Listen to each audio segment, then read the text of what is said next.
Hi, so a few days ago I put up the latest battle report, which was my Nighthaunt against Hosts of Slaanesh player. This is someone who's just getting into Age of Sigmar, so it's their first game.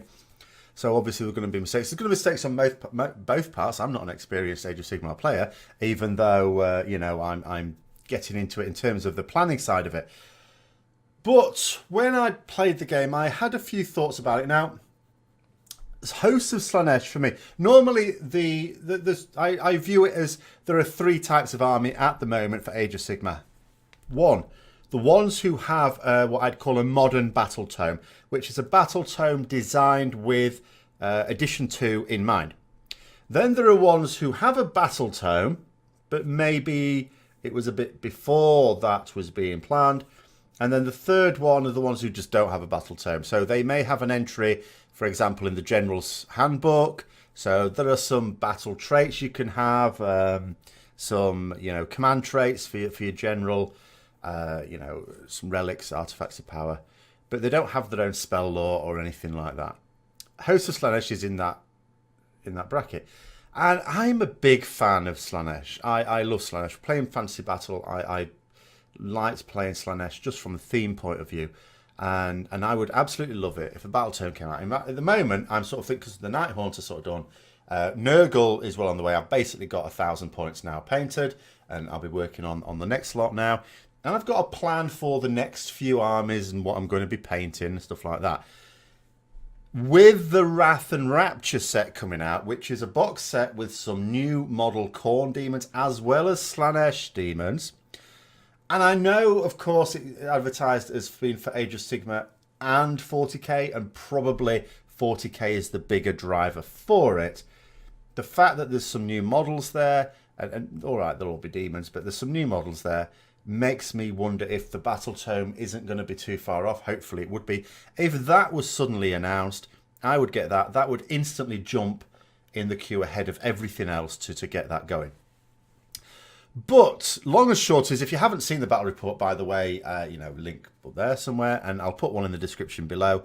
Ultimately, I won. I tabled my opponent basically. How we ranged out is you can't see my whole army in the deployment there because I had several units in reserve. It was an army of about 1180 points. Because my opponent came in and said, it works out at about 1180 points, so I sort of made mine about the same. And I didn't take the black coach because my black coach has been reaping terror at the gaming club, so I sort of left that one out. It's the second time I've left it out. Actually, the first time I left it out, I actually lost the game. Very minor, and I think I made mistakes, but still. So what I was up against was a couple of units of Demonettes. Now, what I want to focus on with this sort of strategy discussion is how to best use some of these units. Now, Demons of Slaanesh, what I do, if you've watched any of my other videos, you'll sort of know.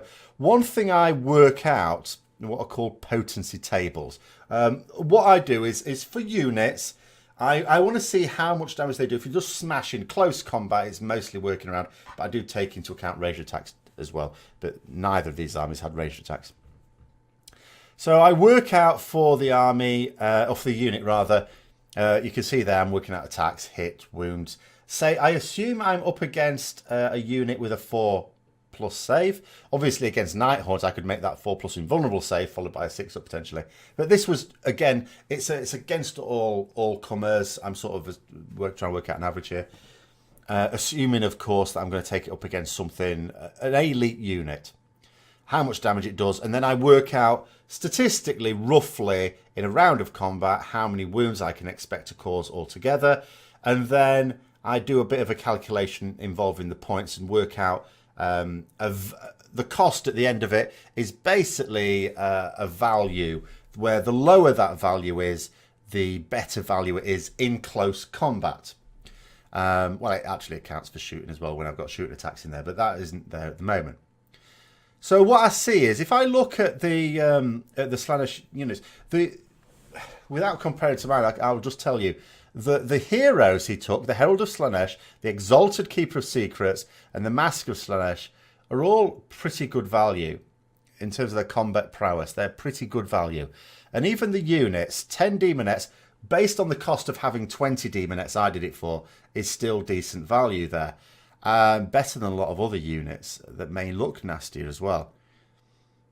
But the thing about the demonettes is they need to get those attacks in. Now, what my opponent had done, if I just sort of remove this for a moment, because they'd taken units of 10 demonettes, then by the time we got into a combat type situation, so for example, the unit of demonettes you can see just there, went into my chain rasp horde. Now, if they had have gone first in that particular combat, and they did charge, but they chose another unit to go first. And that's the nature of Age of Sigmar, completely different to Fantasy Battle. In Fantasy Battle, the charging units would go first. Here, that is not the case. So that lessens, to a certain extent, the benefit of the demonettes. Because demonettes, or units of Slaanesh in general, rather, have a lot of movement bonuses. So you can generally expect to come crashing across the battlefield really quickly and get those charges in. And the demonettes charged in. Because what I basically decided to do was to plan for that.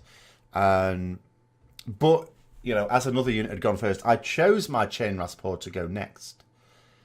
Because they were fairly evenly matched. And that meant that I was able to destroy quite a lot of the demonettes. Now, the thing is, with demonette, if you've got 10 demonette units against a decent sized unit of 20 chain rasp horde, you've got a reasonable expectation to get most of those models into melee range. So that basically means that for every model I kill, I am reducing the number of attacks that can come back my way. Whereas if it was a full size unit of, say, 30 demonettes, then if I kill a load of demonettes, okay, that's not great because a battle shot may need to be taken, but with demons, that, you know, there's something potentially good there. But nonetheless, it's not great. But it doesn't reduce the number of attacks that are going to come back my way. Because even if I kill 10, there's still 20 left. I didn't kill 10, but there would still be 20 left. Plenty enough to maximise the number that can strike back. And then it's basically whichever unit is effectively the best. And of course, then with demons, another, you know, consideration is that with a lot of demon units, demonettes included, if you have a battle shock test, if you roll a 1, then you actually get to add D6 models to the unit. Now, actually, that's a little rules thing I'm not entirely sure about, by the way, because I've not been able to find it in an FAQ either. Do you still, let's say, even rolling a 1, you've lost so many that even rolling a 1 would mean some are going to still run. Do those still run, but you just then add D6 back? Not sure. I would guess so. I guess so. It doesn't say that none will run and, you know, you will get some back. But anyway, they've got very high bravery. It's very unlikely that a 1 would still result in some running. But the point is that a battle shock test could be quite useful. Therefore, it's a gain in your interest to have a larger unit for 2 reasons. One, just in general, I mean, what size unit do you pick? Because this is a serious consideration. If you just have a huge unit just out of paranoia and you end up not using half the models in that unit, you've wasted points you could have spent elsewhere. But if you get a unit into a combat and it's effectively has the sting taken out of it straight away, in other words, if you have models lost in that combat, which then means you've reduced the potency of that unit, you should have really taken more. I think it's probably reasonable to expect a unit to be able to stand, because most units are not going to run into one unit and completely wipe it out in one go. It can happen if it's very mismatched. It's generally, I don't think, supposed to happen. You probably ought to expect a couple of rounds of combat at least. And I think what you want to do ideally is get a unit size that can stand that without losing any of its potency for 2 combat rounds, which probably for demonettes means taking at least 20. 20 would probably be okay. 30 would be better, as I say, because that means you can then hold up another unit. You can hold a unit up. You can block. I mean, obviously, anything can sort of retreat from you. But if you're just trying to block an obvious attack path for your opponent, then it can hold it up slowly wear it down. And as I say, with Battle Shock Test, rolling a 1, you increase your chances at some point of being able to roll a 1 and gets D6 back. And you never know, that could be quite tasty. So I think, yeah, so what I would... And I've not really thought about this in advance, because, as I say, what I've so far been playing with is Night Haunt, where the units do tend to be fairly small. It's really not worth getting loads and loads of them, because, one, they've got... Most Night Haunt units have an unmodifiable 4+ save. The Chain Rasp Horde, it's 5+, but it's still unmodifiable. Plus, if they're in range of a hero, they can get 6+ Deathless minions. They're fairly defensible. They're not super cheap, largely because of that. And some of them are pretty brutal in combat too.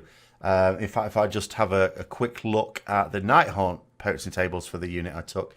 So, what I can see here, if I move that up above my head. And again, just comparing to some of these values. I mean, you see here the Guardian of Souls, just purely combat terms. A very high cost there. But of course, it's a wizard. I take it for strategic purposes. Also, he gives +1 to wound to nearby units. So his use is entirely strategic. So that's fine there.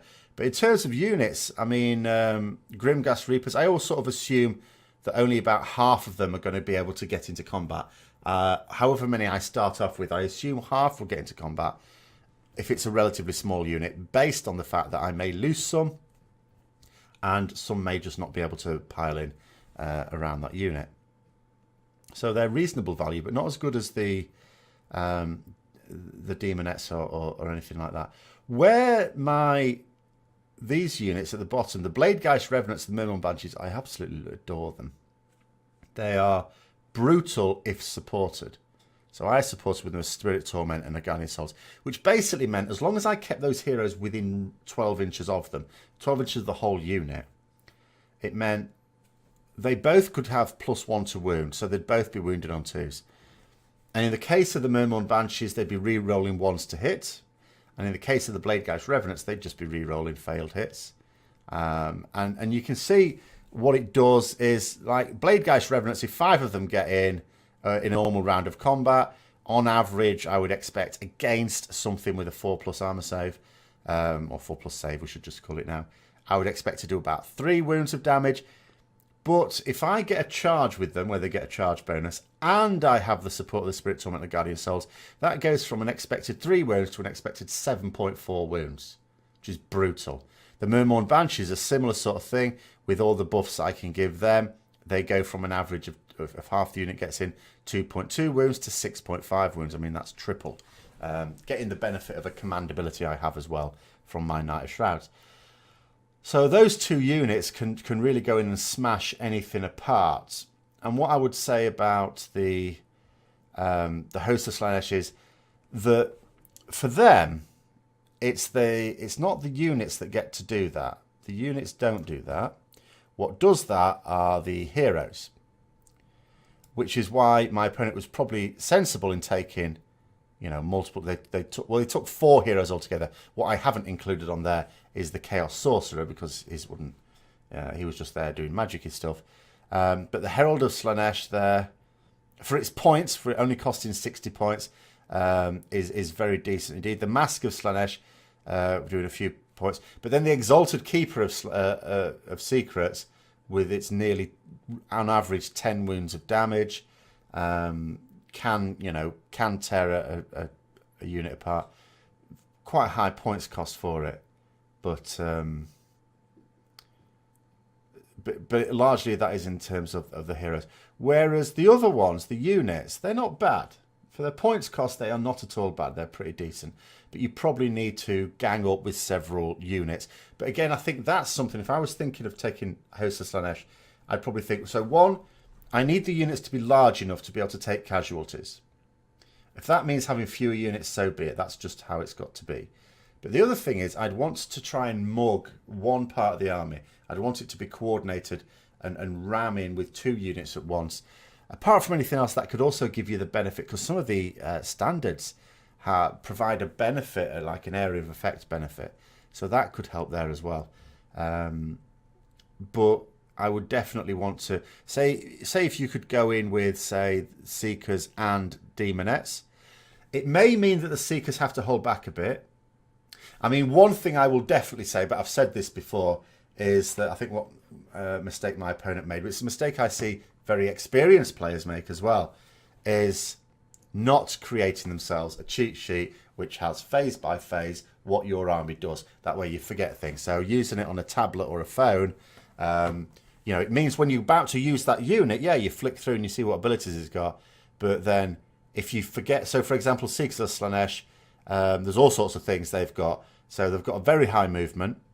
They can run 2d6 and they can run and charge as well. So they can zip right across the battlefield if you had a decent number of those Seekers.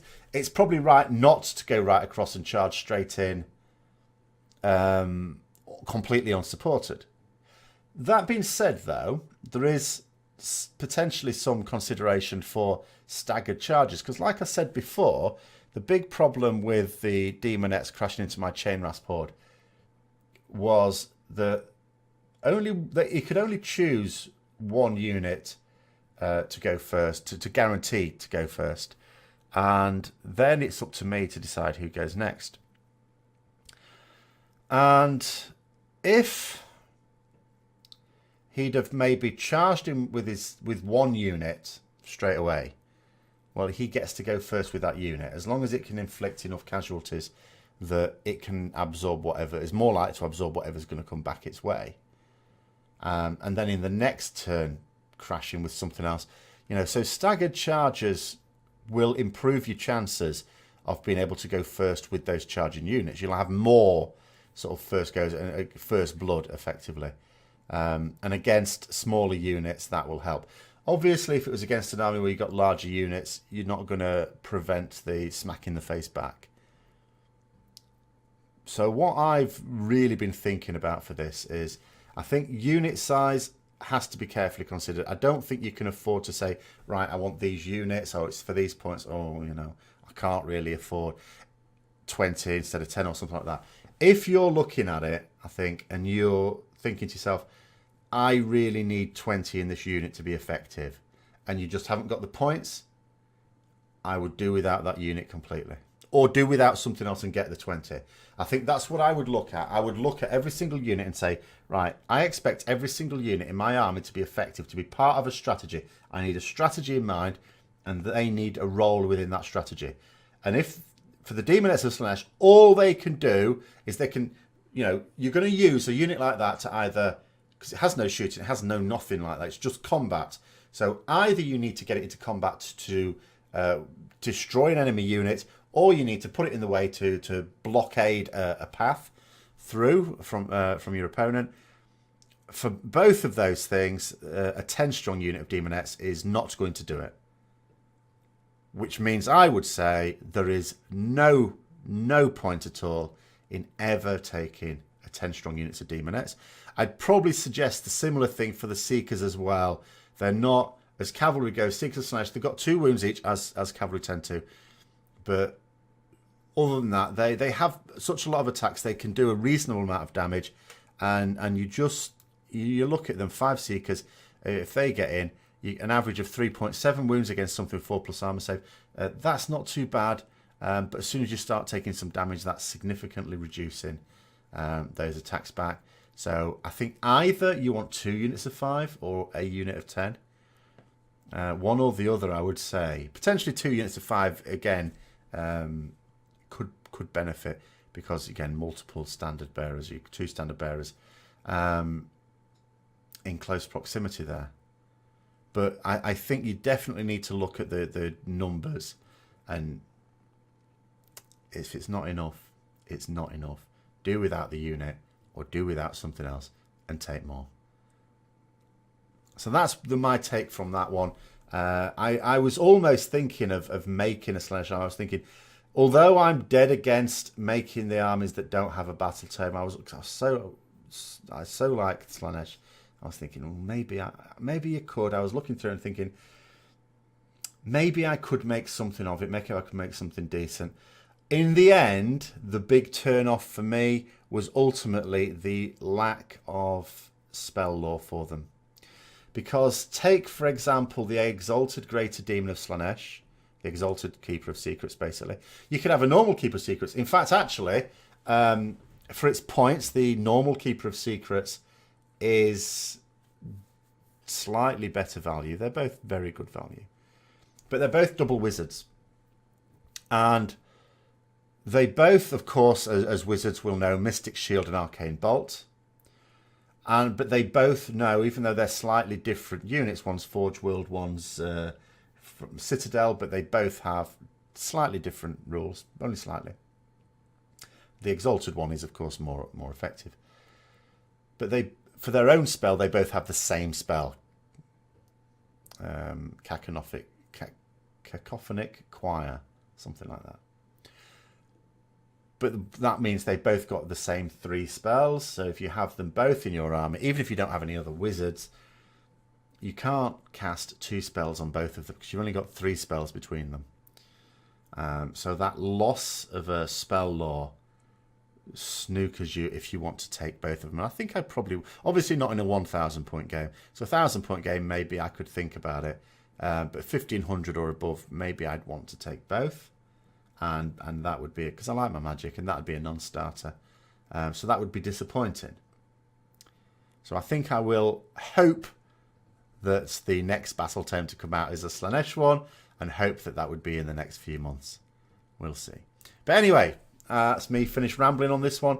I hope you enjoyed the video if you made it this far. If you did, don't forget to click the like button, please. Subscribe for further content. Please comment down below with any of your thoughts. And until next time, I'll see you later.